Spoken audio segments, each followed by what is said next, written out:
If your washing machine isn't filling up right, leaking, or just acting up, it might be the water inlet valve causing the trouble. Hey everyone, welcome back to HnKParts. In this quick 2-minute guide, we'll break down when to repair or replace it, so you can save time and money. Let's dive in.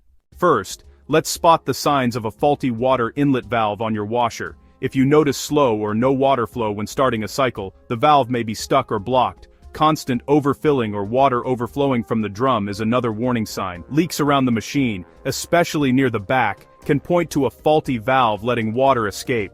If your washer fills with the wrong water temperature, the valve may not be switching between hot and cold properly. Loud noises during filling like buzzing or humming can also mean the valve is failing. The water inlet valve controls both hot and cold water entering your washer. When it fails, your laundry routine grinds to a halt. Now, when should you repair the valve? If it's just minor issues like clogs from debris or mineral buildup, worn-out seals causing leaks, or a simple misalignment, a repair is often all you need. Cleaning with a vinegar solution and a soft brush can often clear out clogs, and replacing worn seals is a simple, cost-effective fix. These repairs can extend your washer's life without breaking the bank.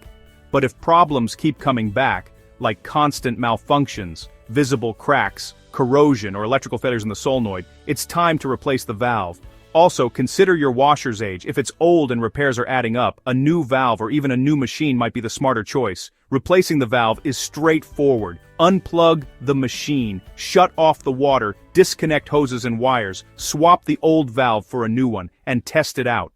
For a deeper dive with more tips, check out our detailed blog post at HnKParts.com. Need a replacement valve or parts? Head over to HnKParts.com and shop now. We've got genuine parts at great prices. Don't forget to follow us on social media for more handy tips. If this video helped you out, smash that like button, subscribe for more appliance hacks, and hit the bell for notifications. Thanks for watching. See you next time.